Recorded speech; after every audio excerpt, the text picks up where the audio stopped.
Everyone laughed when the veteran bought a collapsing mountain cabin for just $1. Until his German shepherd started digging behind it and uncovered something no one was supposed to find. On a cold night in Montana, Ethan Walker thought his life had finally hit rock bottom. Thrown out with nowhere to go, the only thing he had left was an old pickup truck and Atlas, the loyal German shepherd who had once served beside him in war. When Ethan bought a forgotten log cabin deep in the Bitterroot Mountains for just $1, people believed he had made the worst mistake of his life. But neither Ethan nor Atlas knew that this broken cabin was hiding a secret powerful enough to change everything. And the moment Atlas started digging behind the house, their quiet new life turned into something no one saw coming. Before we begin, tell us in the comments where you're watching this story from.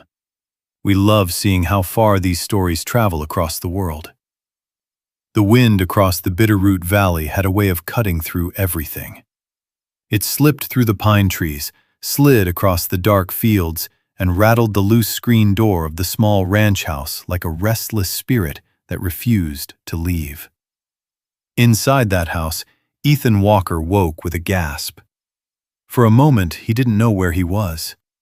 The room was dark except for the faint blue glow of a digital clock on the dresser. His chest rose and fell too fast. His heart hammered like he had just finished sprinting across open ground. Afghanistan. The desert heat. The sound of rotor blades. The explosion that had thrown dust into the air like a sandstorm. For a split second, his mind was still there. Then the cold Montana air rushed into his lungs and reality returned. Ethan pushed himself upright on the narrow bed. Sweat soaked through the back of his worn gray t-shirt, even though the night outside was freezing. A low whine came from the floor beside him. Atlas. The German shepherd lifted his head instantly, ears pricked forward, eyes alert. Even in the darkness, the dog's shape was unmistakable. Large, muscular, calm, but ready. Atlas had learned long ago how to recognize these moments. Ethan ran a hand through his short brown hair and slowly reached down to rest his palm against the dog's neck. "I'm all right," he murmured. Atlas pressed his head gently against Ethan's knee, as if to say he didn't believe that for a second. The nightmare had been bad, worse than most. Ethan swung his legs off the bed and walked toward the small window. Outside, the mountains were nothing but black silhouettes against a sky dusted with stars. Montana had always been quiet like this. Too quiet sometimes. He had come back here 6 months earlier after leaving the army, believing the quiet would help him find peace. Instead, the silence sometimes made the memories louder. Behind him, Atlas stood and stretched, nails clicking softly on the wooden floor. Ethan turned toward the door. That was when he heard the voice from the hallway. "Not again." The words came sharp and irritated. His brother-in-law, Mark. The hallway lights snapped on. A moment later, Mark appeared in the doorway, his face tight with frustration. He wore a flannel shirt and jeans, and his arms were folded like he had been waiting for this moment. "You just smashed the damn window," Mark said. Ethan frowned. "What?" Mark pointed past him. Ethan turned. The small bedroom window beside the dresser had a spiderweb crack spreading across the glass. Memory came back in fragments. In the nightmare, he had swung his arm, trying to shove someone away.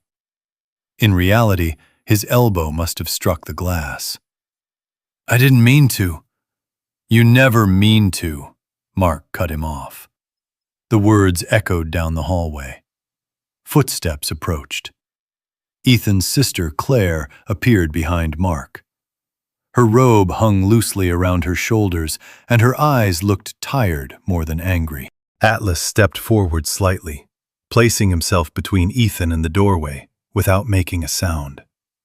Mark noticed. "Keep that dog away from me," he said. "He won't do anything," Ethan replied quietly. "That's not the point." The tension in the room thickened. For months, this house had felt like a place where Ethan was tolerated rather than welcomed. The nightmares, the sudden silences, the way he sometimes froze when a loud noise cracked through the air.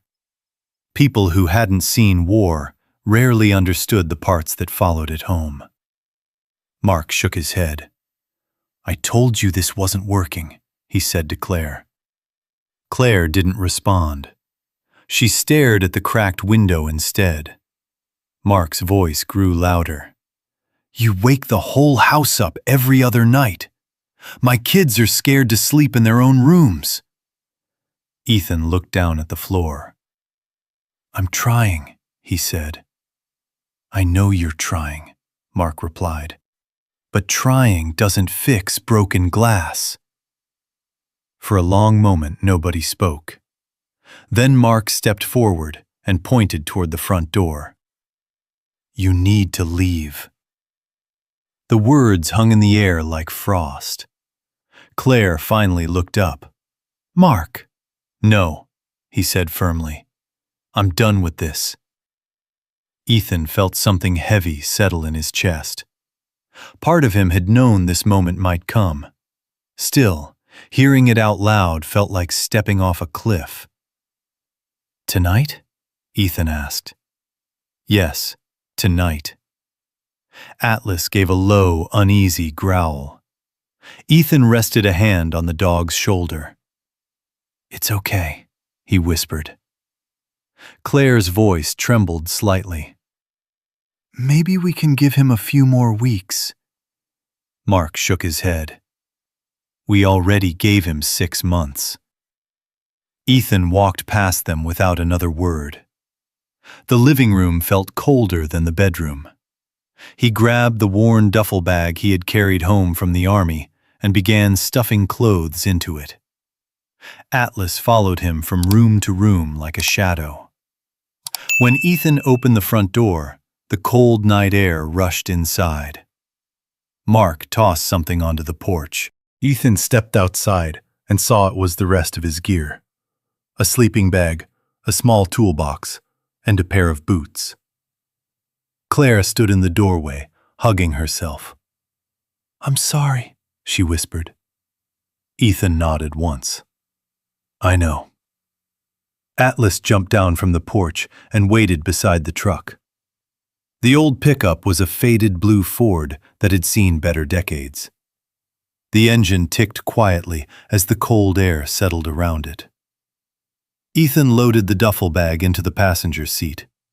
Atlas climbed in beside it. The dog watched him carefully, amber eyes reflecting the porch light. For a moment, Ethan stood there, staring at the house where he had hoped to rebuild his life. Then he climbed behind the wheel.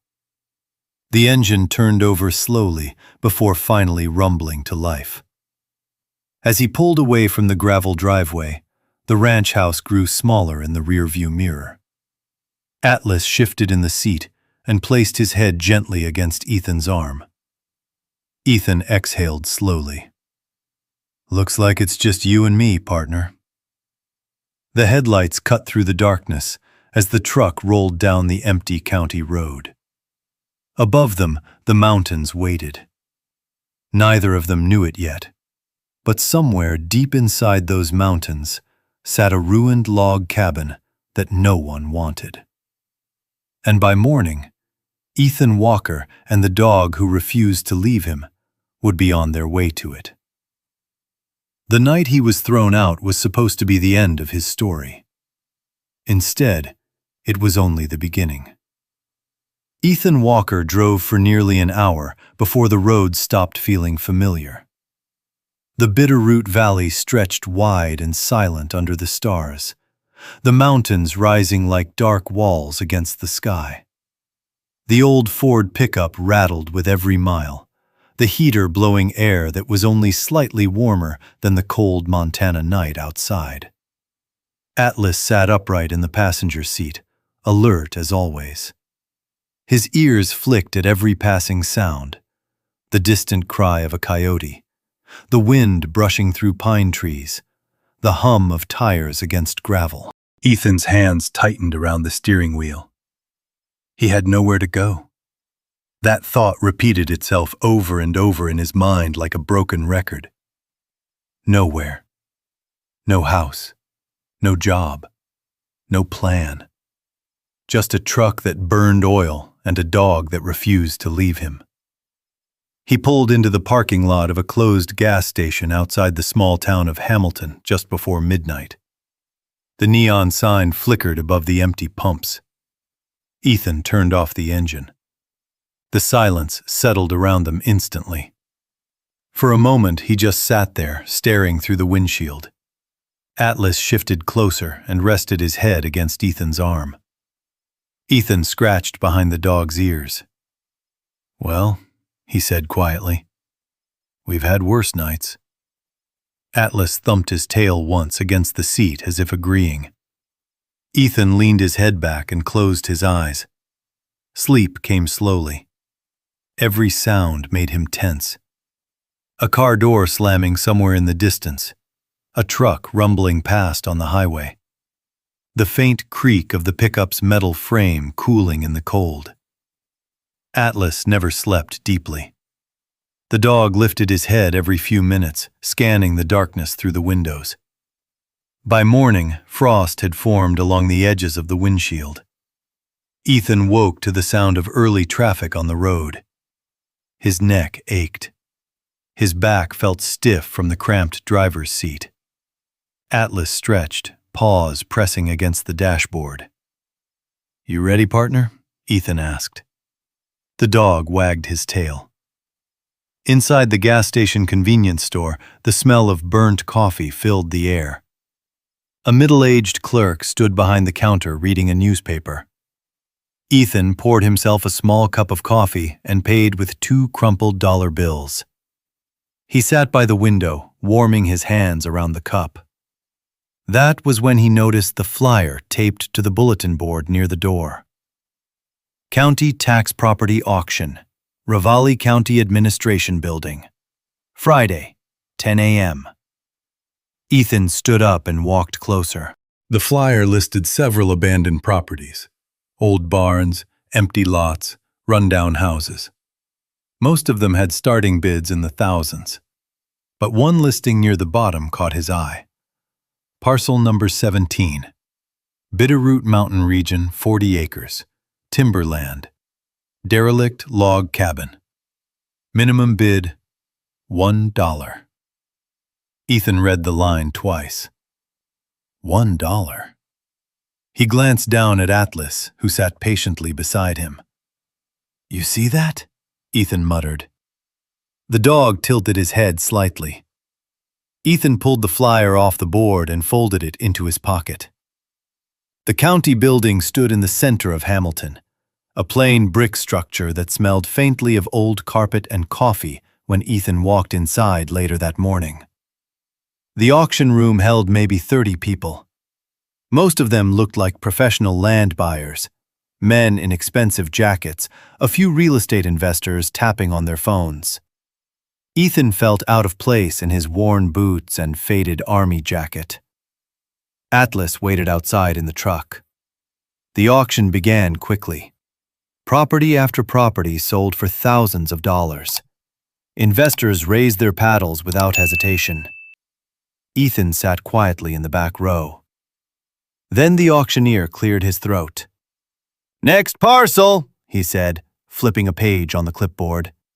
"Parcel 17, 40 acres, timberland, old log cabin on site."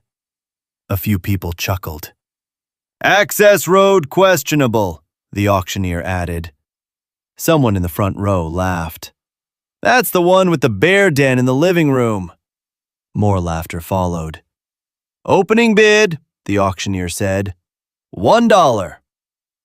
Silence. No one raised a paddle. The auctioneer looked around the room. "Do I hear $1?" Ethan lifted his hand slowly. "I'll bid 1." Several heads turned toward him. The auctioneer nodded. $1. Any other bids?" Nothing. The room remained silent. "Going once?" Ethan felt his heart pounding. "Going twice?" Still nothing. The gavel struck the table. "Sold!" A few people shook their heads, amused. Ethan signed the paperwork 30 minutes later. The clerk explained the remaining back taxes he owed. By the time he finished paying everything he had left, Ethan's wallet contained exactly $11. But the paper in his hand said something he had not expected to read again anytime soon. Owner, 40 acres, Bitterroot Mountains. When Ethan stepped back outside into the cold sunlight, Atlas was already standing at the truck window, watching him. Ethan opened the door. "Well," he said, holding up the paperwork, "I guess we just bought a mountain." Atlas barked once, tail wagging hard against the seat. 2 hours later, the pickup climbed a narrow dirt road winding into the forest. Pine trees grew thicker with every mile. Snow still clung to the shaded ground between the trunks. The road eventually turned into little more than tire tracks cutting through the woods. Then the trees opened slightly. Ethan slowed the truck. "There it is," he said quietly. The log cabin stood crooked at the edge of a small clearing. The roof sagged inward. One wall leaned badly to the side. 2 windows were completely missing. From a distance, the place looked less like a home and more like a structure that had simply given up. Ethan stepped out of the truck. Cold mountain air filled his lungs. Atlas jumped down beside him and scanned the clearing. The dog's nose twitched as he caught the scent of something nearby. Probably deer, maybe something larger. Ethan walked toward the cabin slowly. Each step crunched through old leaves and frost. The front porch collapsed slightly under his weight. Inside, the floorboards creaked loudly. The room smelled like damp wood and years of abandonment. Ethan stood in the middle of the cabin and looked around. A broken chair lay in one corner. The stone fireplace had partially collapsed. Light streamed through holes in the roof. He exhaled slowly. "Well," he said to Atlas, "it's not much." Atlas trotted inside and began sniffing around the room. After a moment, the dog looked back at him and wagged his tail. For the first time since the night before, Ethan felt something unfamiliar stir inside his chest. Hope. Small, fragile, but real. He stepped back outside and looked across the 40 acres of untouched forest stretching into the mountains. "This'll do," he said quietly. Atlas barked once, as if agreeing. That night, Ethan slept in the truck parked in front of the ruined cabin. But for the first time in 2 days, he didn't feel completely lost. Because this broken piece of land belonged to them. The first night on the mountain was colder than Ethan expected. By sunset, the temperature had dropped fast, the kind of sharp mountain cold that crept through layers of clothing and settled deep into bone.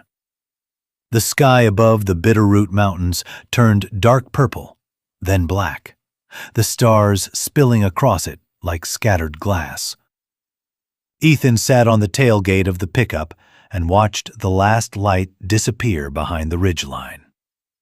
Atlas stood a few feet away, staring into the tree line.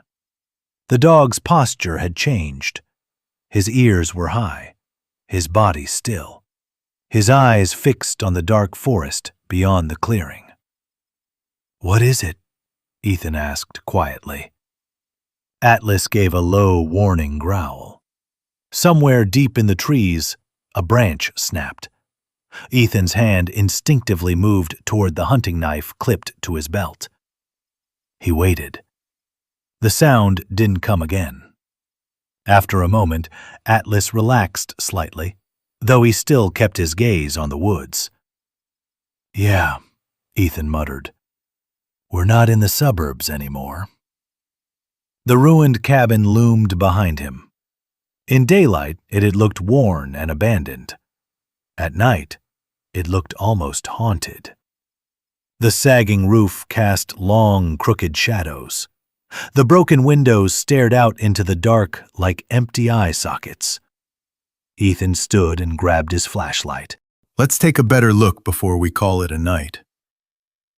Atlas followed close behind as Ethan stepped onto the leaning porch.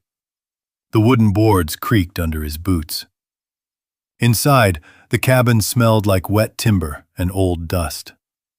The beam of Ethan's flashlight swept across the room. The place had clearly been empty for years. A rusted wood stove sat crooked in one corner. Cobwebs stretched across the ceiling beams. Half the floorboards near the back wall had collapsed completely. Atlas moved slowly through the cabin, sniffing every corner like a trained investigator. The German Shepherd had spent years working with soldiers overseas, trained to detect explosives, hidden weapons, and danger long before a human could see it. Even now, in a broken mountain cabin, those instincts remained. Ethan watched the dog carefully. Atlas stopped near the fireplace and sniffed the stones before moving on. Nothing unusual, just old wood, damp earth, and the lingering scent of animals that had likely wandered through over the years. Ethan stepped outside again. The wind had picked up slightly. Pine trees whispered across the mountain slope. He glanced at the truck. "That's our bedroom tonight," he said. Atlas jumped easily into the passenger seat. Ethan climbed behind the wheel and wrapped himself in the sleeping bag he had carried since leaving the army. For a long time, he just stared out the windshield. The outline of the ruined cabin stood quietly in front of him. It wasn't much, but it was his. The thought settled slowly in his mind. After months of feeling like he didn't belong anywhere, this land was something no one could take away from him. Eventually, exhaustion pulled him into sleep. But the night wasn't peaceful. Around midnight, Ethan woke suddenly.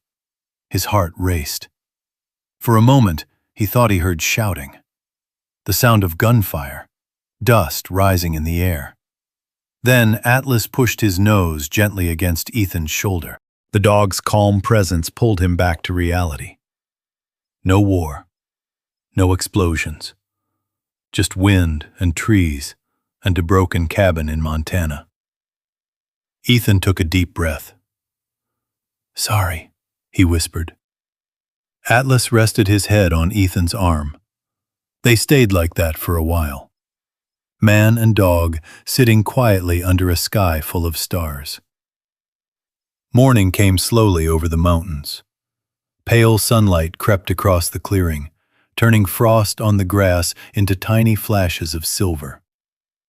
Ethan stepped out of the truck and stretched. His muscles protested immediately. Sleeping in a pickup wasn't ideal.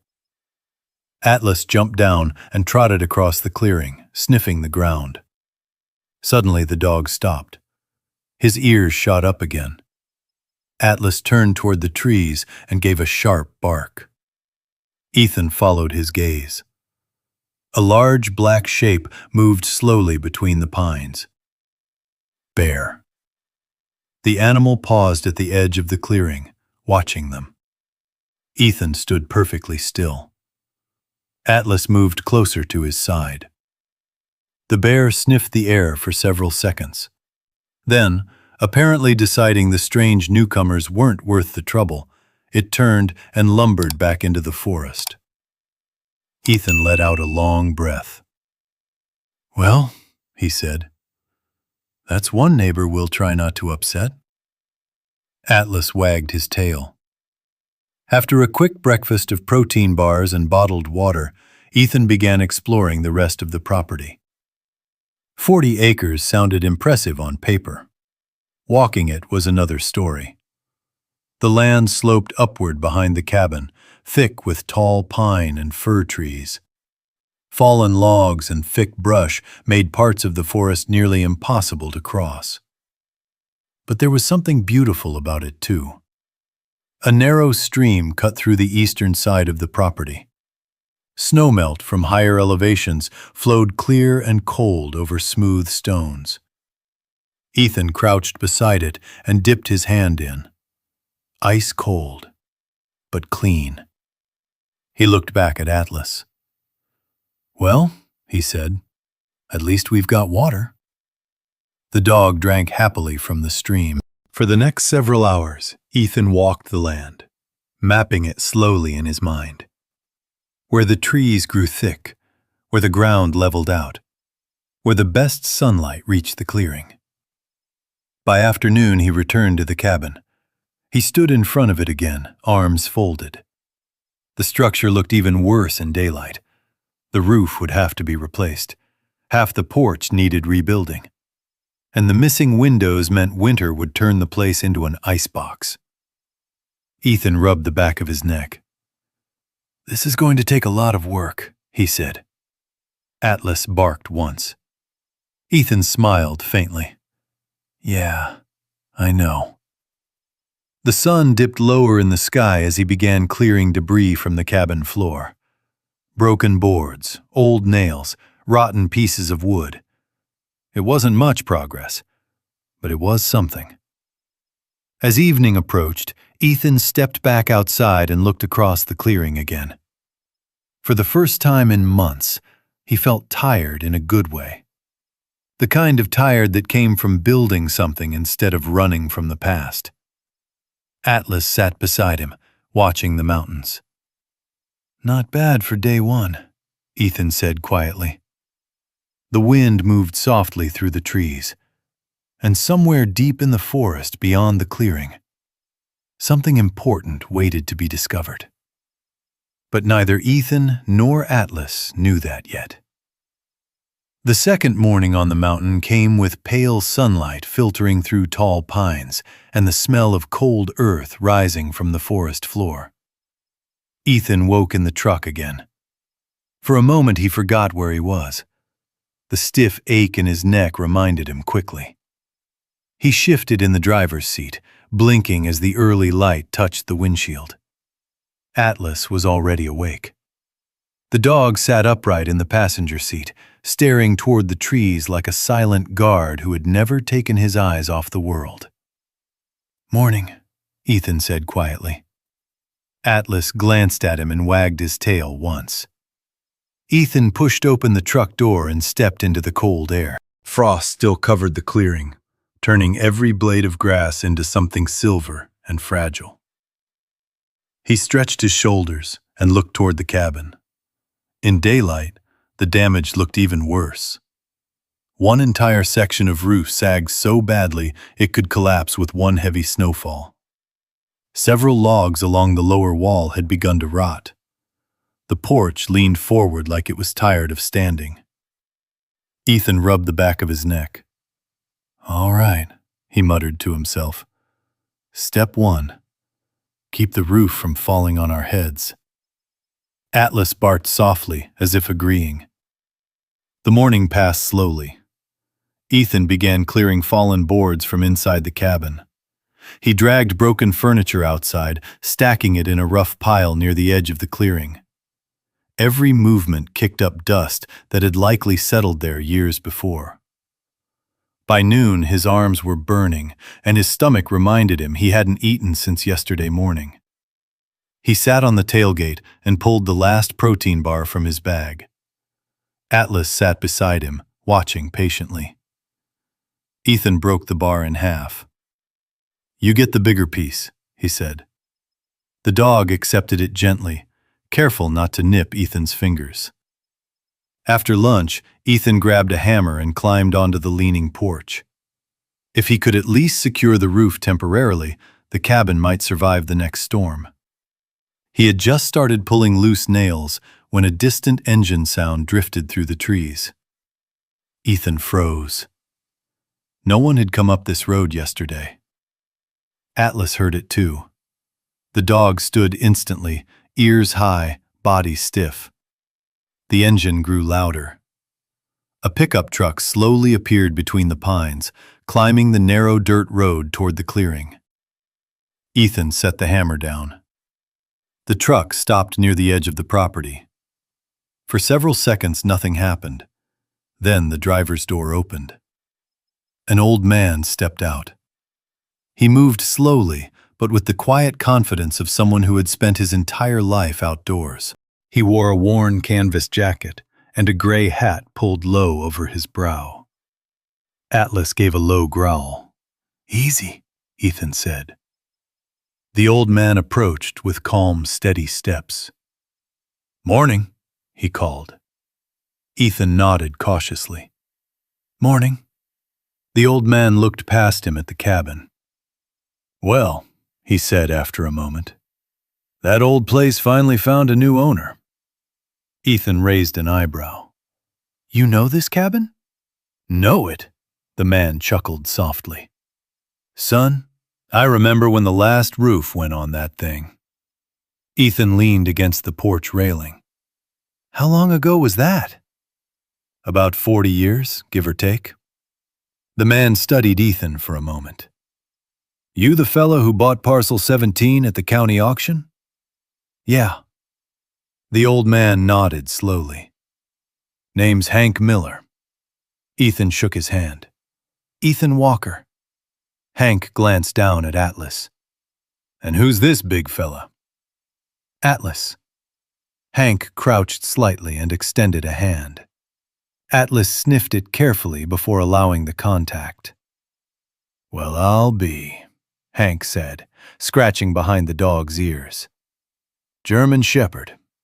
Smart ones, these." Ethan smiled faintly. "Smart enough to keep me out of trouble." Hank stood again and turned his attention back to the cabin. "You planning to fix this place up?" "That's the idea." Hank studied the roof for a long moment. Then he shook his head. "You won't make it through winter if you leave it like that." Ethan already knew that. "Yeah," he said. "I figured." Hank walked around the porch, examining the structure with careful eyes. "Logs are still good," he muttered. "Old-growth pine. Strong stuff." He tapped one beam with his knuckle. "Roof's your biggest problem." Ethan crossed his arms. "I was thinking of patching it until I can afford real repairs." Hank glanced at him. "You got tools?" "Some." "You got lumber?" "Not much." Hank scratched his beard thoughtfully. Then he nodded toward his truck. "I got spare boards back at my place." Ethan blinked. "You don't even know me." Hank shrugged. "I know enough." He looked at Atlas again. "Any man who sticks with a dog like that usually ain't all bad." Ethan let out a quiet breath. "Why help me?" Hank climbed into his truck. "Because that cabin's been sitting empty too long." He started the engine.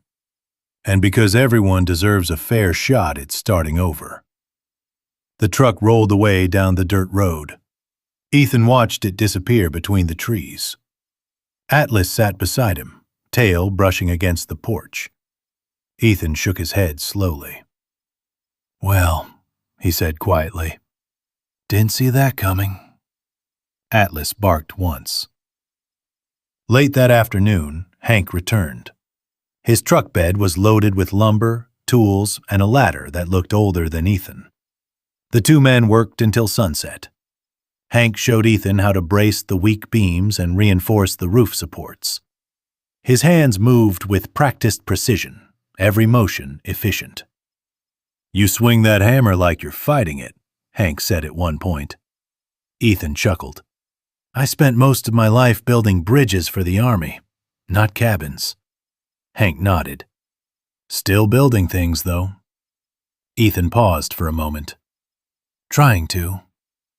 By the time darkness settled across the mountains, the worst part of the roof had been secured. It wasn't pretty, but it would hold. Hank climbed down the ladder and wiped his hands on a rag. Not bad for one day. Ethan stepped back and looked up. For the first time since arriving, the cabin looked slightly less like a ruin. Atlas trotted across the clearing and sat proudly near the porch. Looks like he approves, Hank said. Ethan smiled. Atlas approves of most things that keep the roof over his head. The two men stood quietly for a moment, watching the sunset paint the mountains in deep orange light. Then Hank turned toward his truck. I'll stop by again tomorrow, he said. You don't have to do that. Hank opened the door. I know. He glanced back once more at the cabin. But I think this place deserves another chance. The truck disappeared down the road again. Ethan stood in the clearing as the sky darkened. Atlas walked over and leaned gently against his leg. Ethan rested a hand on the dog's head. For the first time since being thrown out of his sister's house, something inside him felt a little lighter. Because sometimes, the people who change your life aren't the ones you expect. And somewhere beyond the trees, the next chapter of this mountain was already waiting. The morning arrived quietly over the Bitterroot Mountains. A thin fog drifted between the tall pines, turning the forest into something soft and mysterious. The air smelled like wet bark and cold stone. Somewhere in the distance, a raven called, its voice echoing across the valley. Ethan Walker stepped out of the cabin doorway with a cup of black coffee warming his hands. It had taken 2 days of work, but the cabin was now safe enough to sleep inside. The roof no longer threatened to collapse, and the worst holes in the walls had been patched with spare boards Hank Miller had brought up the mountain. It wasn't pretty, but it was home. Atlas stretched near the porch, his large body rising slowly from the wooden boards. The German shepherd shook his thick coat and looked toward the tree line, alert as always. You slept better than I did, Ethan said with a tired smile. The truth was, the night had still been restless. Even here, surrounded by quiet forest and mountain air, the memories sometimes returned without warning. Ethan had woken twice to the echo of distant explosions that only existed inside his mind. Each time, Atlas had quietly placed his head against Ethan's arm until the shaking stopped. Ethan knelt and scratched behind the dog's ears. Guess we're both still learning how to live in peace. Atlas wagged his tail. After breakfast, Ethan began working again. He spent the morning reinforcing the porch posts, while Atlas wandered the clearing, occasionally chasing squirrels that darted between the pine trunks. The mountain felt calmer than the first few days, almost welcoming. By early afternoon, Ethan stepped back from the porch railing and wiped sweat from his forehead. All right, he muttered. That'll hold. Atlas was nowhere in sight. Atlas? Ethan called. No answer. He looked toward the trees. The dog had probably followed a scent trail. Ethan grabbed his water bottle and walked toward the forest edge. Atlas! A distant bark answered. It came from somewhere behind the cabin. Ethan followed the sound around the back of the structure, pushing through thick brush that had grown wild over the years. Atlas barked again, this time closer. When Ethan reached the small slope behind the cabin, he saw the dog. Atlas stood near a narrow rock formation where the hillside dropped slightly into a shaded hollow. The German shepherd was digging, fast. Dirt sprayed behind him as his powerful front paws clawed at the ground. What are you doing? Ethan asked, stepping closer. Atlas didn't stop. The dog barked once, then continued digging with even more determination. Ethan frowned. Easy, buddy. He knelt beside the dog and looked at the ground. At first, it looked like ordinary soil mixed with loose stones. But then Ethan noticed something unusual. A piece of metal. He brushed away more dirt. A rusted iron pipe emerged from the earth. "That's strange," Ethan murmured. Atlas stepped back slightly, but kept watching the hole. Ethan dug deeper with his hands. The pipe extended into the hillside, disappearing beneath layers of soil and rock. It looked old, very old, like something installed decades earlier. Then Ethan heard it. A faint sound. Water. He leaned closer. From inside the pipe came the quiet rush of flowing water. Ethan blinked. "Well, I'll be." He cleared more dirt away from the opening. Suddenly, a thin stream of crystal-clear water spilled from the pipe and trickled down into the hollow. Atlas jumped back in surprise before sniffing the water carefully. Ethan cupped his hands and caught some of the stream. The water was ice cold, fresh. He tasted it. Clean mountain spring water. A slow smile spread across his face. "You found us a spring," he said to Atlas. The dog wagged his tail proudly. Ethan sat back on the ground and looked at the hillside. The pipe clearly connected to something deeper in the mountain. A natural underground spring had likely been tapped long ago, maybe by the original owners of the cabin. Over time, the soil must have buried the outlet, until Atlas found it. "Well," Ethan said softly, "that changes things." Reliable water meant survival. It meant he could stay here year-round without hauling supplies from town. It meant the land was far more valuable than he had realized. Atlas barked happily and splashed his paws in the small stream forming in the dirt. Ethan laughed for the first time in days. Yeah, I know. You're the hero." The dog trotted around the hollow proudly. Ethan studied the pipe again. It looked professionally installed, thick iron anchored into stone. Whoever built it had known exactly where the spring ran through the mountain. He followed the line of the pipe with his eyes toward the slope above. The water source had to be somewhere deep in the rock.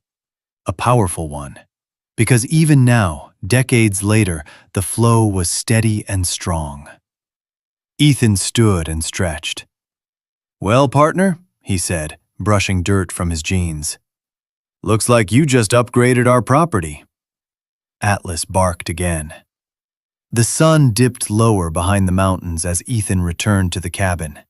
The little stream continued flowing quietly behind the house, its clear water catching the last golden light of afternoon. Ethan filled a metal pot from the spring and set it on the stove. As steam began rising from the boiling water, he leaned against the counter and watched Atlas curl up near the doorway.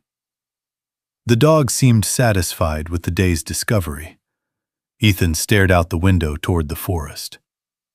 He still believed he had simply found a natural water source, nothing more. But far below the mountain, deep in the Bitterroot Valley, that same water flowed through creeks and farmland. And the moment Ethan Walker claimed ownership of this forgotten piece of land, he unknowingly claimed control of something far more important than a broken cabin. Something powerful people had been searching for. But up on the quiet mountain, Ethan and Atlas had no idea yet. And the peace they felt tonight would soon be tested. 3 days passed quietly on the mountain. For Ethan Walker, those days felt almost unreal. The rhythm of his life had changed. Mornings began with the cold bite of mountain air and the sound of Atlas stretching on the porch. Coffee boiled slowly on the old cast-iron stove. Sunlight filtered through tall pine trees and spread across the clearing like a soft blanket.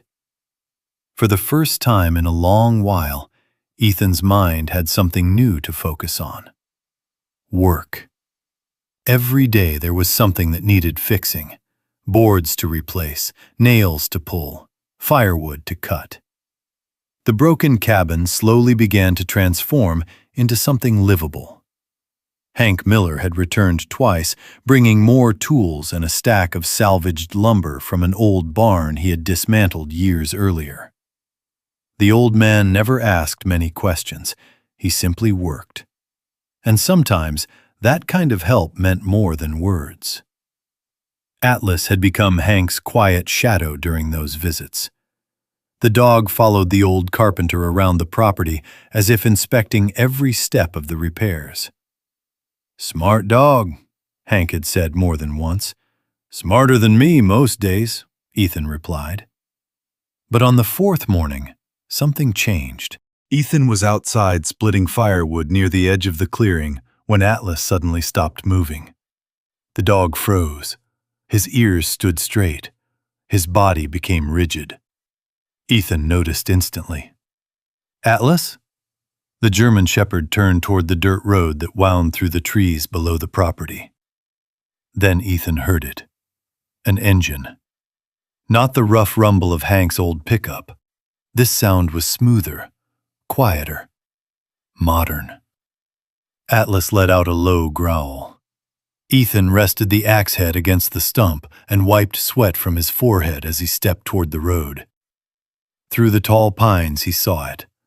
A black SUV. It moved slowly up the narrow mountain road, tires crunching gravel as it climbed toward the clearing. Vehicles like that rarely came up here. Too expensive. Too clean. The SUV stopped near the edge of the property. The engine shut off. For several seconds, nothing happened. Atlas stood beside Ethan, silent but tense. Then the driver's door opened. A tall man stepped out. He wore a dark, tailored coat that looked completely out of place in the dusty mountain air. His shoes were polished. His hair was perfectly styled.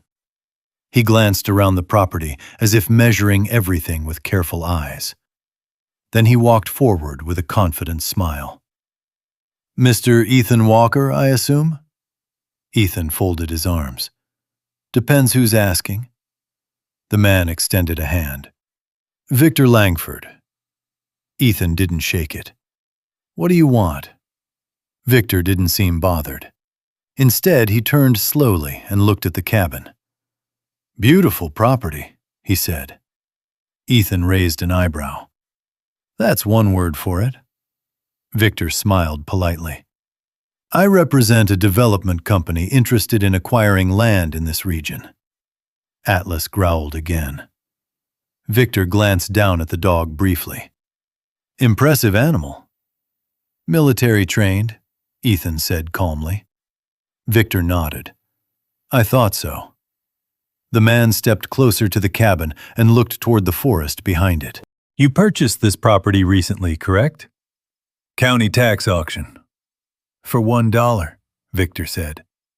Ethan felt his stomach tighten slightly. "How'd you know that?" Victor gave a soft laugh.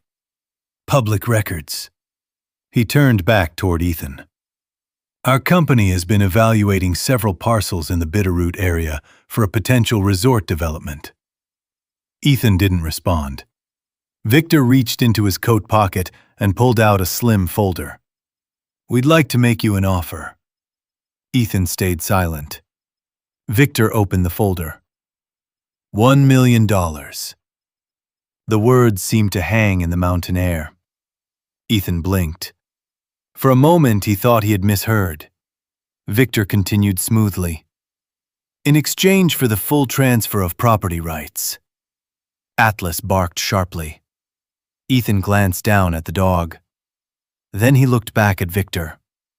"You're offering $1 million, Ethan said slowly, "for this broken cabin and a bunch of trees." Victor smiled again. "The land itself is strategically located." Ethan studied the man carefully. The calm confidence, the polished shoes, the expensive vehicle. Something about the situation felt wrong. Ethan shook his head. Not interested. Victor blinked once. Perhaps you'd like time to consider. I don't need time. Victor closed the folder slowly. Mr. Walker, I believe you may not fully understand the opportunity being presented. Ethan stepped closer. I understand just fine. Atlas moved beside him, tail stiff. This land is mine, Ethan continued, and I'm not selling. Victor's smile faded slightly. For the first time, his voice lost some of its friendliness. Mountain properties often have complicated access rights, he said carefully. Ethan narrowed his eyes.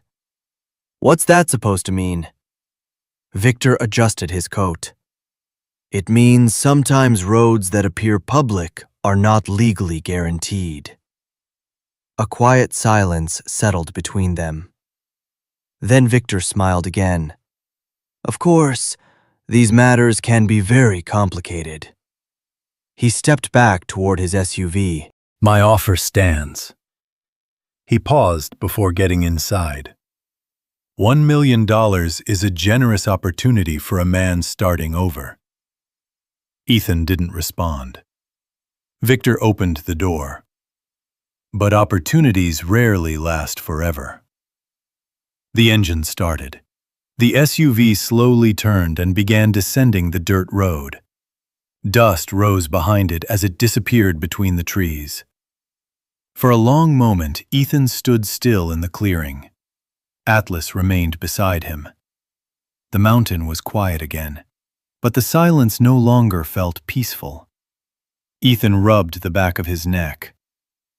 Something's not right about that guy, he muttered. Atlas growled softly toward the road. Ethan looked back toward the cabin, toward the hillside where the spring flowed quietly beneath the soil, toward the land he had bought for $1. And somewhere deep in his instincts sharpened by years in war zones, Ethan felt the same warning he used to feel before trouble arrived. This wasn't over. Not even close. The mountain was quiet again after the black SUV disappeared down the road. But the quiet felt different now. Heavier. Ethan Walker stood in the clearing for a long moment, staring down the narrow dirt path where the vehicle had vanished. The smell of pine and damp earth filled the air, but something about the place suddenly felt less peaceful than it had an hour ago. Atlas sat beside him, watching the road with steady, alert eyes. Yeah, Ethan murmured, rubbing the dog's neck. You felt it too. The German shepherd gave a soft growl. That night the wind picked up over the Bitterroot Mountains. It rattled the patched boards on the cabin roof and whispered through the tall pine trees like distant voices. Ethan sat inside near the small stove, sharpening a hatchet slowly against a stone. The rhythmic scrape of metal helped keep his mind steady. But the conversation from earlier kept replaying in his head. $1 million. For a broken cabin and 40 acres of wild forest. No one offered that kind of money without a reason. Atlas lifted his head suddenly. The dog's ears rose high. Ethan stopped sharpening. What is it? Atlas stood and walked toward the door. Another sound drifted through the night. Footsteps. Very faint. Somewhere outside the cabin. Ethan quietly stood. Years of combat had trained his body to move without hesitation. His breathing slowed automatically. His muscles tightened. He stepped toward the window and carefully pulled the curtain aside. The clearing looked empty. Moonlight spilled across the grass, turning everything pale silver. Atlas moved closer to the door and growled again. This time, louder. Then Ethan saw it, a shadow moving near the edge of the trees. Someone was out there. Ethan opened the door quickly and stepped outside. "Hey!" The shadow froze. Then it turned and ran toward the forest. Ethan sprinted across the clearing. "Stop!" But the figure disappeared between the trees before he could reach it. Atlas chased for several seconds before returning to Ethan's side. The dog's fur stood up along his back. Ethan looked around the dark forest. Nothing. Only the wind moving through branches. After a minute, he walked slowly back toward the cabin. When he reached the porch, he noticed something new. The wooden boards near the steps had been kicked loose. Someone had been standing there, watching the cabin. Ethan crouched down and examined the dirt. Fresh footprints. Boots. Not Hank's. Atlas sniffed the ground and barked sharply. Ethan rubbed his jaw. "Victor," he muttered. The next morning confirmed his suspicion that trouble had started. When Ethan drove down the mountain road to buy supplies in the small town of Darby, he noticed something strange. 2 county vehicles were parked near the entrance of his property. By the time he returned from town, a man wearing a bright orange vest stood beside the road, placing metal markers in the ground. Ethan pulled the truck to a stop. "What's going on?" The worker looked up. "County inspection." "For what?" "Land boundary verification." Ethan frowned. "I bought the property legally." "Not saying you didn't," the man replied. "Just doing my job." Later that afternoon, another truck arrived. This time it carried 2 officials from the county office. They walked around the property with clipboards and cameras. Atlas stayed close to Ethan, watching them carefully. Finally, Ethan approached them. "Mind telling me why my land suddenly needs inspection?" One of the officials adjusted his glasses. "There's been a claim filed questioning the access road." "Claim by who?" The man hesitated. "A development company." Ethan felt anger rise slowly in his chest. Victor Langford. The other official cleared his throat. "If the road isn't legally recognized as public access, you could technically be landlocked." Ethan stared at him. "So someone buys the land next to mine and blocks the road?" "That situation happens sometimes," the man said quietly. Atlas stepped closer to Ethan's side. The dog sensed the tension immediately. Ethan took a slow breath. "I've lived through worse problems than paperwork." The official nodded politely. "We're just required to review the claim." By evening, the inspectors left, but the damage had already begun. 2 days later, another letter arrived from the county office. Legal review of land ownership. Environmental survey request. Access road verification. One problem after another. Hank Miller read the papers carefully when he stopped by that evening. "That resort company's pushing hard," the old man muttered. Ethan leaned against the porch railing. "Think they'll stop?" Hank shook his head. "No." Atlas rested near the steps, watching the tree line. "They want this land," Hank continued. "Bad." Ethan looked toward the hillside behind the cabin, toward the place where the spring flowed quietly beneath the soil. The memory of Victor's smile returned. Strategically located. The phrase suddenly felt much more serious. Then something else happened, late that night. Atlas began barking. Not the warning bark from before. This one was different. Fierce. Desperate. Ethan rushed outside. 2 figures were running across the clearing. One of them held a crowbar. The other had already kicked in part of the cabin's side wall. "Hey!" Atlas lunged forward instantly. The dog moved like a missile across the grass. One of the men swung the crowbar. Atlas dodged and tackled him to the ground. The second man ran toward the trees. Ethan sprinted forward. The first man pushed Atlas away and scrambled to his feet before disappearing into the forest. Atlas stumbled back toward Ethan. That's when Ethan saw the blood. The dog's shoulder had been cut by the crowbar. "Atlas!" Ethan dropped to his knees. The German shepherd panted heavily, but kept trying to stand guard. "It's okay," Ethan whispered, pressing a cloth against the wound. The dog licked Ethan's hand as if reassuring him. Rage burned slowly in Ethan's chest. He looked toward the dark forest, toward the direction the men had run. This wasn't just about land anymore. Someone had come to destroy the only home he had left. And they had hurt the one creature who had never abandoned him. Ethan gently lifted Atlas and carried him inside. As he cleaned the wound and wrapped the bandage, the quiet cabin filled with the sound of the dog's steady breathing. Ethan rested his hand on Atlas's head. "All right," he said softly. "If they want to fight." His voice grew calm, the kind of calm that soldiers knew well. Then they just started the wrong one. The cabin was quiet again. Only the crackling sound of the wood stove filled the small room as Ethan sat beside Atlas on the floor. The German shepherd lay on a thick blanket near the fire.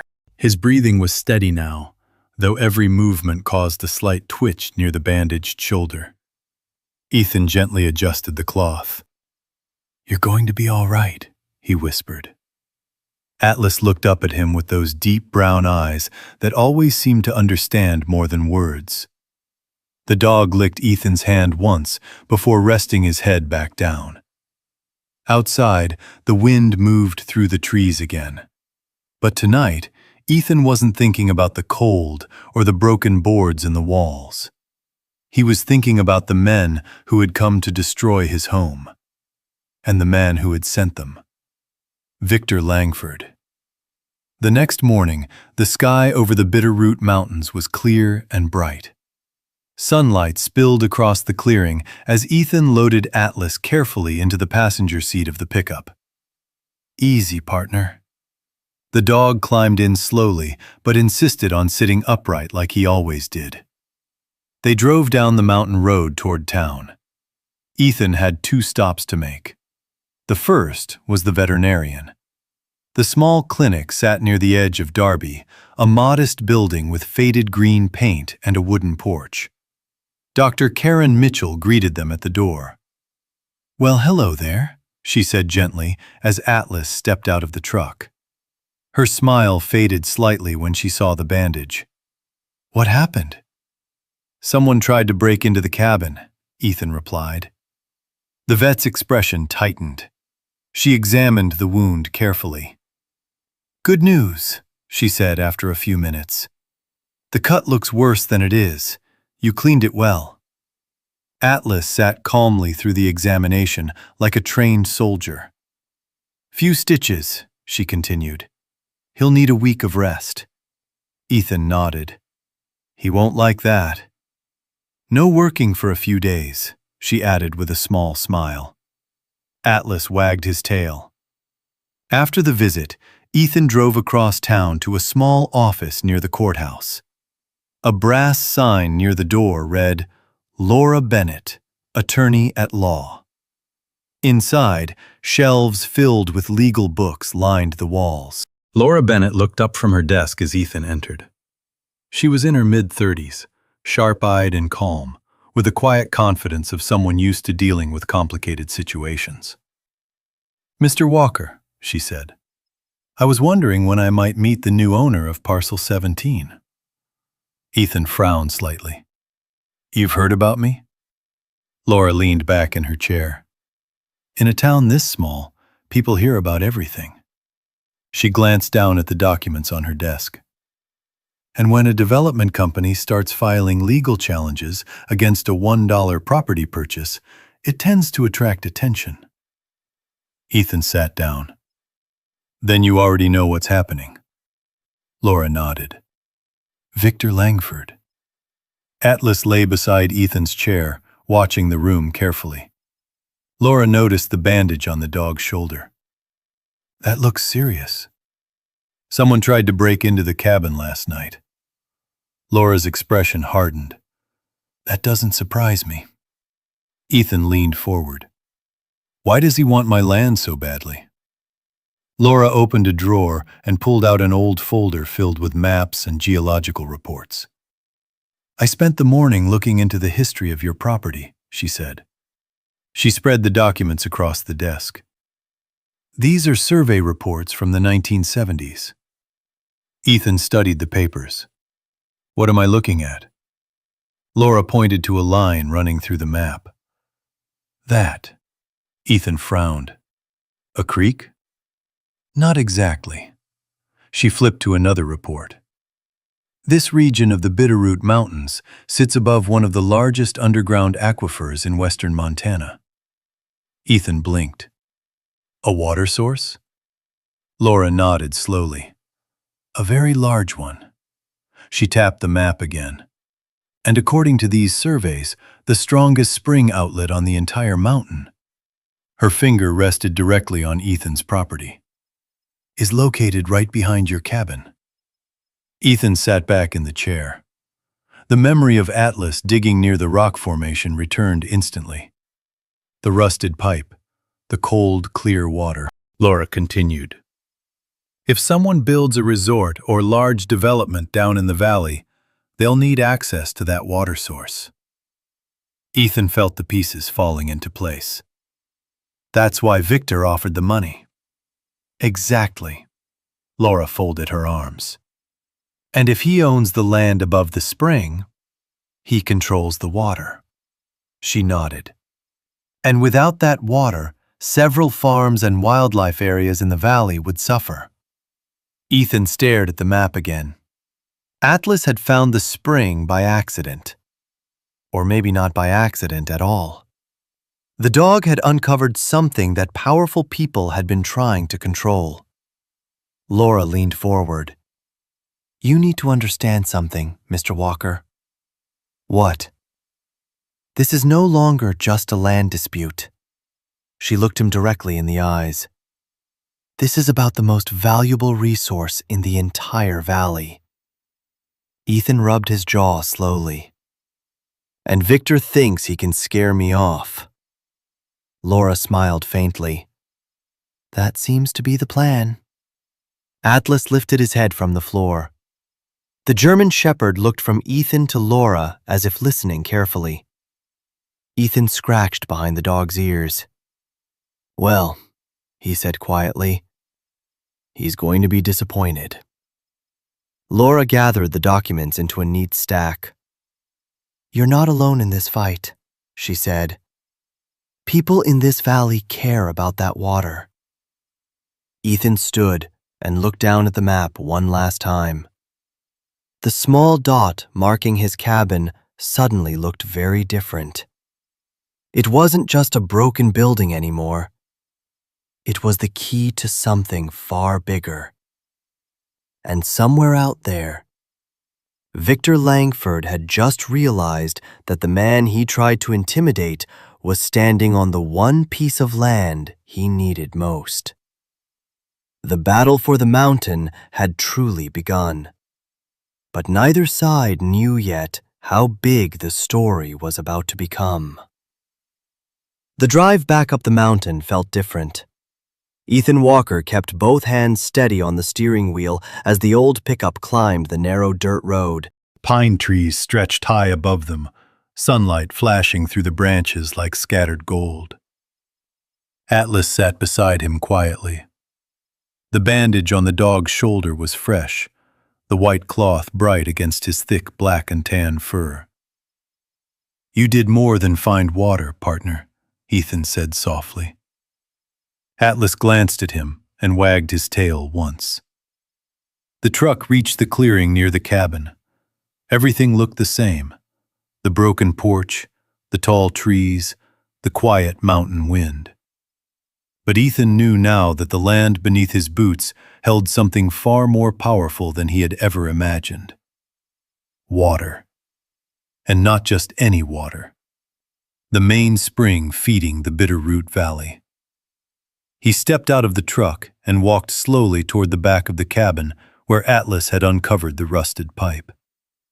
The stream still flowed steadily, clear and cold. Ethan crouched beside it. For a long moment, he simply listened. The sound of flowing water. Simple, quiet, yet strong enough to change everything. Atlas walked beside him and carefully sniffed the ground again, as if inspecting his discovery. "You know," Ethan said, "you might have just saved a whole valley." The German shepherd tilted his head slightly. Ethan stood and looked toward the forest. Victor Langford wasn't the type of man to walk away after hearing the word no. That meant the fight had only begun. But Ethan had learned something during his years in the army. If someone bigger was trying to push you out of the fight, sometimes the best move was to bring more people into it. That afternoon, Ethan called Laura Bennett. "I think we need to make this public," he said. Laura paused for a moment on the phone. "You mean the spring?" "Yes." She thought carefully. "If people in the valley understand what's at stake, Victor's company won't be able to pressure you quietly anymore." "That's the idea." Laura agreed. "Then let's tell the story." 2 days later, Ethan set up his phone on a wooden crate near the cabin porch. The camera pointed toward the hillside behind him. Atlas sat beside him like a loyal soldier on duty. Ethan took a deep breath. He wasn't used to talking to cameras. But the truth mattered more than comfort. He pressed record. "My name is Ethan Walker," he began slowly. "I'm a veteran living up here in the Bitterroot Mountains." The wind moved softly through the trees behind him. "A few weeks ago, I bought this land at a county tax auction for $1. Atlas looked at him as he spoke. "I didn't expect much from it," Ethan continued. "But my dog here, Atlas, found something behind this cabin." He turned the camera toward the hillside where the spring flowed from the pipe. "According to local records, this spring feeds part of the valley's water system." He looked back at the camera. "And a company is trying very hard to make me sell this land." Ethan paused. "I'm not a rich man. I'm not a politician. I'm just someone trying to start over." Atlas barked once beside him.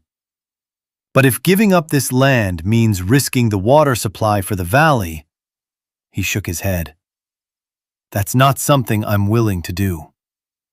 The video ended with Atlas sitting calmly beside him while the mountain wind moved through the trees. Ethan uploaded it to the internet that night. He expected maybe a few hundred people to see it, maybe a few locals from town. Instead, something unexpected happened. By morning, the video had been shared hundreds of times. Local ranchers recognized the spring location from old survey maps. Environmental groups picked up the story. Veteran support pages began reposting the video with captions about a soldier and his dog protecting Montana land. By the second day, the number of views crossed 50,000. By the third day, it passed 1 million. News reporters began calling Laura Bennett's office. Local television stations wanted interviews, and Victor Langford's development company suddenly stopped filing new complaints with the county. The pressure had shifted. One afternoon, Ethan sat on the porch watching Atlas chase butterflies across the clearing when Hank Miller's truck rolled up the road.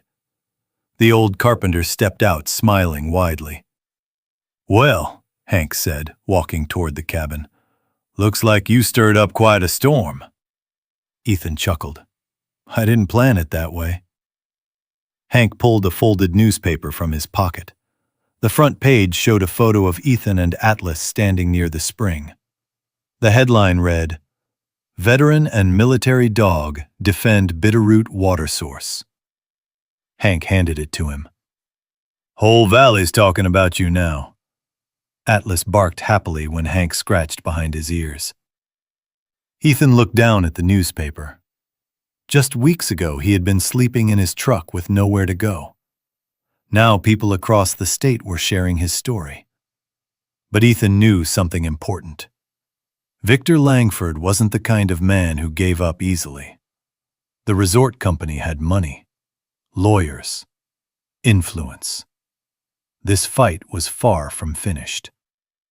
Still, for the first time since arriving on the mountain, Ethan felt something he hadn't felt in a long time. Hope.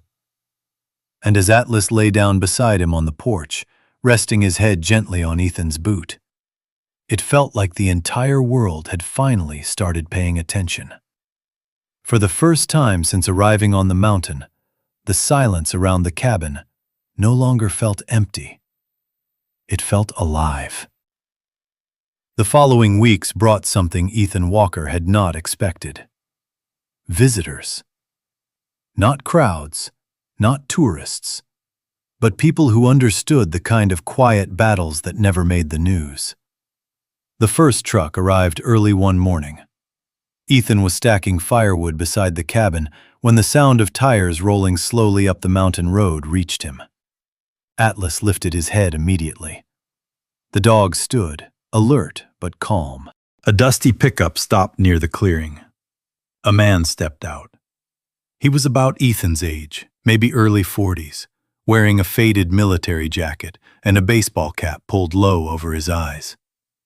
For a moment, he just stood there looking at the cabin. Then he walked forward, slowly.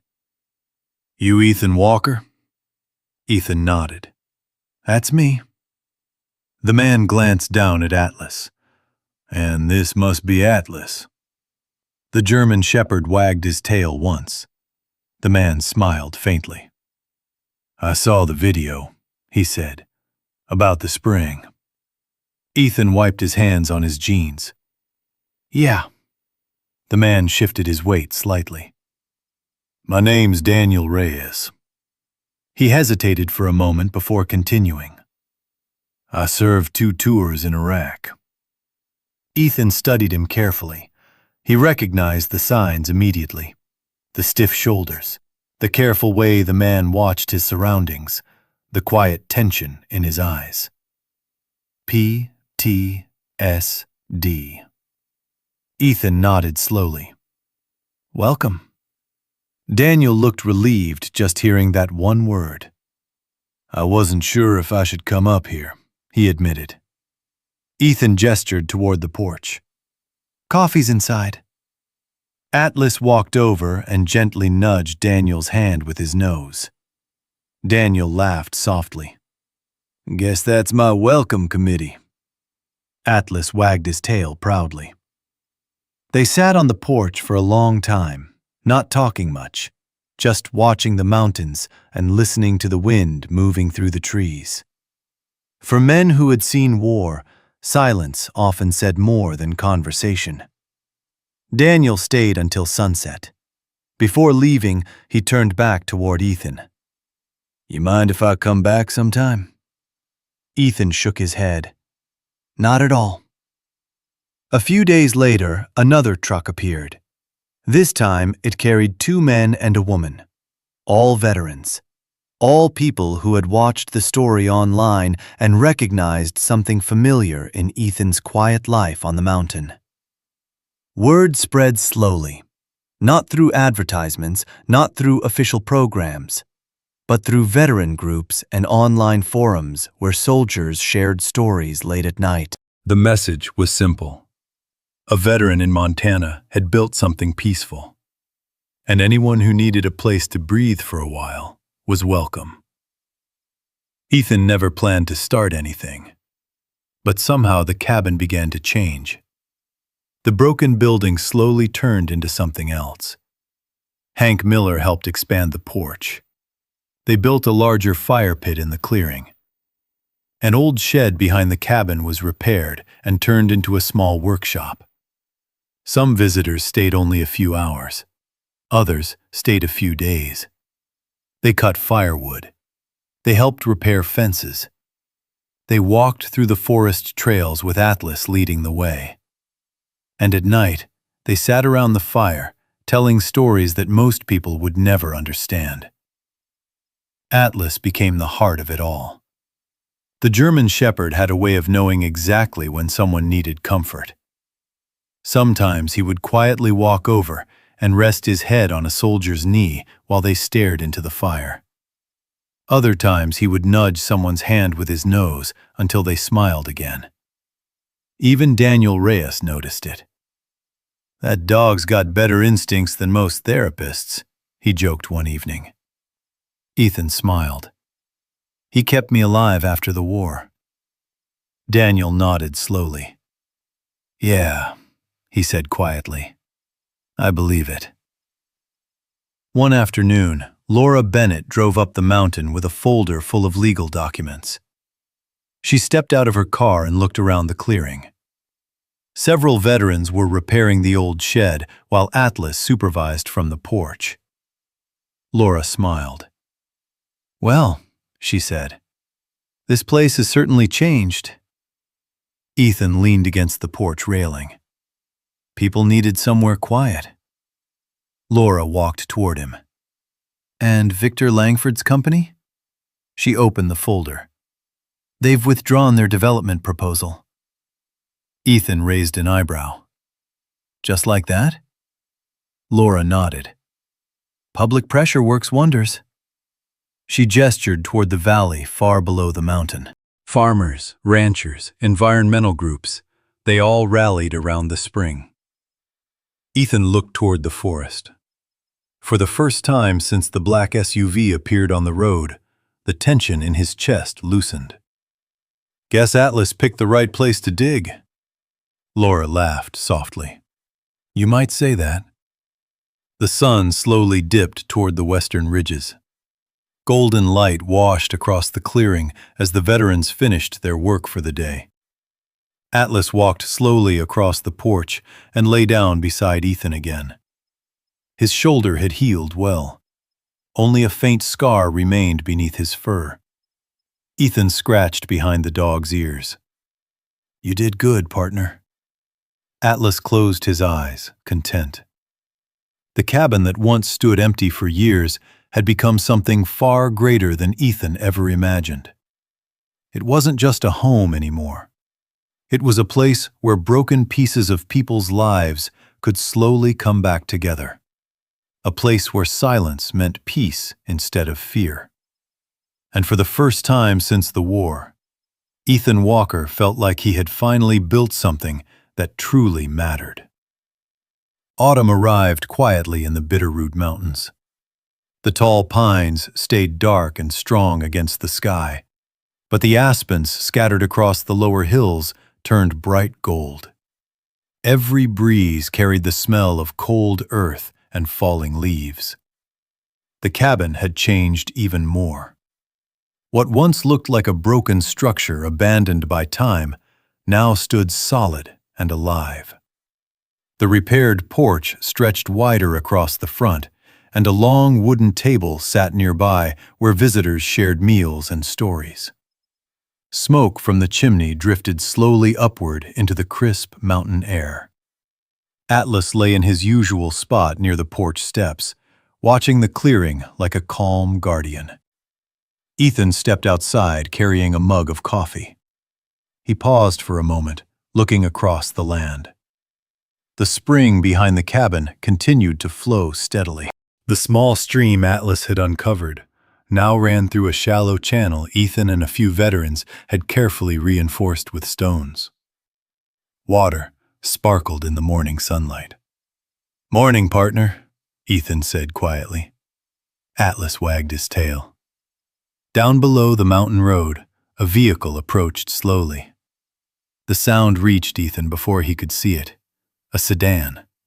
Not a pickup. Not a visitor's truck. Something different. Atlas stood immediately. The dog's ears lifted as he watched the road. Ethan narrowed his eyes. The car climbed the dirt road carefully and stopped at the edge of the clearing. The engine shut off. For a moment, the door didn't open. Then a woman stepped out. Ethan recognized her instantly. His chest tightened. Emily. Emily Carter, his former sister-in-law, stood beside the car, looking smaller than Ethan remembered. Her coat fluttered in the cool mountain wind as she studied the cabin and the surrounding land. It had been months since the night everything fell apart. The night he had been thrown out. Atlas stepped slightly in front of Ethan, not aggressive, but protective. Emily walked slowly toward the porch. "I saw the news," she said quietly. Ethan didn't respond right away. She glanced down at Atlas. "That must be the dog everyone's talking about." Atlas stared at her carefully. "He's smarter than most people," Ethan said. Emily nodded. "I believe it." For a moment, neither of them spoke. The silence stretched between them like an old wound. Finally, Emily looked around the clearing again. "You've done a lot here," she said. Ethan leaned against the porch railing. "People helped." Her eyes moved toward the spring behind the cabin. "And the water?" "It's still flowing." Emily hesitated. "I didn't come here to argue," she said softly. Ethan watched her carefully. "Then why did you come?" She looked down at the ground. "When I saw your story on television." Her voice faltered slightly. "I realized something." Ethan waited. "We thought you were lost after the war," she continued. "We didn't know how to help." The memory of that night flashed through Ethan's mind. The broken glass, the shouting, the door closing behind him. Emily's voice grew quieter. "We handled it badly." Atlas stepped forward and sat beside Ethan again. The dog's calm presence steadied the moment. Ethan looked out across the valley rather than directly at her. "People do what they understand," he said slowly. Emily nodded. "I just wanted to see if you were okay." Ethan finally turned to face her. "I am." She looked relieved. After a moment, she reached into her bag and pulled out a small envelope. "This came for you." Ethan frowned. "What is it?" "Letters," she said. "They started arriving at the old house after the news story." Ethan opened the envelope. Inside were several handwritten notes. Some were from veterans thanking him for protecting the land. Others came from farmers in the valley who depended on the water flowing from the mountain. One letter simply read, "Thank you for standing your ground." Ethan looked up. Emily gave a small smile. "You might have started something bigger than you realize." They stood quietly for another moment.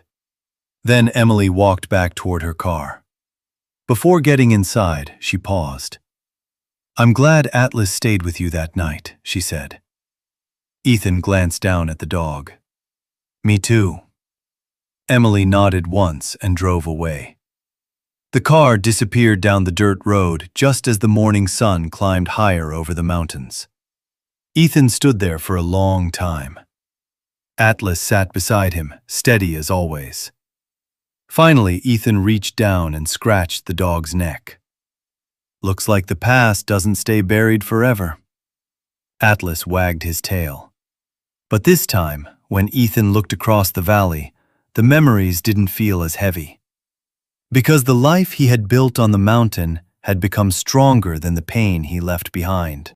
And somewhere deep inside, the man who once believed he had lost everything finally understood something important. Sometimes, the place where you rebuild your life becomes the place where others begin to rebuild theirs too. Winter came early to the Bitterroot Mountains that year. Snow fell quietly across the forest, covering the tall pines and the narrow mountain road in a blanket of white. The clearing around the cabin looked almost like something from an old photograph, peaceful, still, untouched by the noise of the world below. Ethan Walker stood on the porch, wrapped in a heavy flannel jacket. The cold air filled his lungs as he looked across the valley far below the mountain. Thin trails of smoke rose from distant ranch houses, where families were beginning their mornings. Atlas stepped out beside him, his breath forming small clouds in the freezing air. The German shepherd had grown a little slower over the months. Not old, but wiser.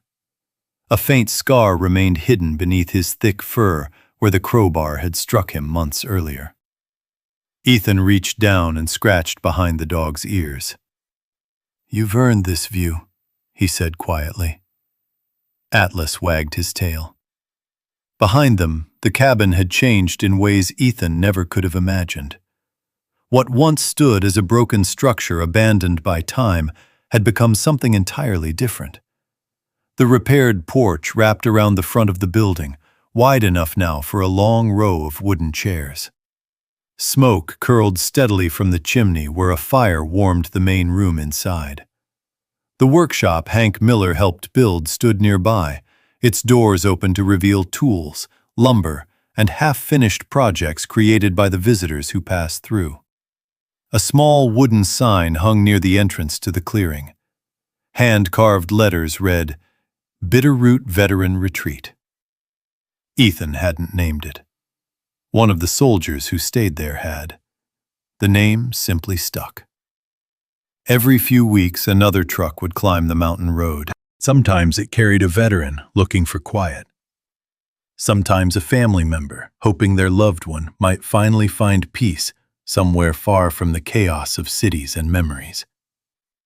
No one stayed forever, but almost everyone left a little lighter. Atlas had become the silent heart of the place. The dog greeted every new arrival with the same calm loyalty he had shown Ethan the night they first arrived on the mountain. Sometimes visitors would sit beside Atlas for hours without speaking, and somehow the dog always seemed to understand. Ethan stepped down from the porch and walked slowly toward the spring behind the cabin. The water still flowed steadily from the rusted pipe Atlas had uncovered. Even in winter, the spring never froze. It ran clear and cold, carving a narrow stream through the snow-covered ground before disappearing into the forest below. Ethan crouched beside it.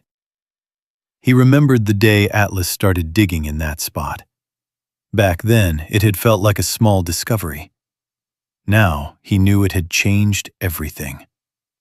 The valley still depended on that water. Farmers had written letters thanking him. Environmental groups had helped secure legal protection for the land. Victor Langford's development company had quietly moved their projects to another county after public pressure made the Bitterroot project impossible. The fight had ended not with anger, but with the quiet strength of people who refused to let something important disappear. Atlas walked down the small path and sat beside Ethan again. Snowflakes drifted softly through the air. Ethan rested his hand on the dog's back. "You know," he said quietly, "if they hadn't thrown us out that night." Atlas looked up at him. "We never would have found this place." The dog wagged his tail slowly. Footsteps sounded behind them. Hank Miller approached through the snow, carrying 2 mugs of steaming coffee. The old carpenter handed one to Ethan. "Morning," Hank said. "Morning." Hank looked around the clearing. A few veterans were already outside near the workshop, chopping firewood and laughing about something Ethan couldn't hear from this distance. "Not bad for a $1 cabin," Hank said with a grin. Ethan chuckled softly. "No," he agreed. "Not bad at all." The 3 of them, man, dog, and old carpenter, stood quietly watching the valley below. The mountains stretched endlessly into the distance, their peaks covered in snow and sunlight. Atlas lay down beside Ethan, resting his head against the man's boot, just as he had done on that first quiet afternoon months earlier. For a long time, no one spoke. Because sometimes the most powerful endings aren't loud. Sometimes they arrive quietly, in the place where a man who once lost everything finally realizes he has built something greater than he ever imagined. A home. A refuge. A story that began with a broken veteran, a loyal dog, and a forgotten cabin bought for $1. Sometimes life changes in the quietest ways. One moment you feel like you've lost everything, and the next moment, a new path opens that you never expected. Ethan and Atlas didn't just find a cabin in the mountains. They found a second chance, a purpose, and a place where others could begin again. And maybe that's what loyalty really looks like. One man, one dog, and a story that proves hope can grow even in the hardest moments. If this story meant something to you, try a simple comment below. Comment 1 if you believe a loyal dog can truly save a person's life. Comment 0 if you believe everyone deserves a second chance to start over. Your comment helps more people discover stories like this. And if you enjoy powerful stories about veterans, loyal dogs, courage, and second chances, make sure to subscribe to the channel and turn on notifications. Because the next story we share might be even more powerful, and we'd love for you to be part of it.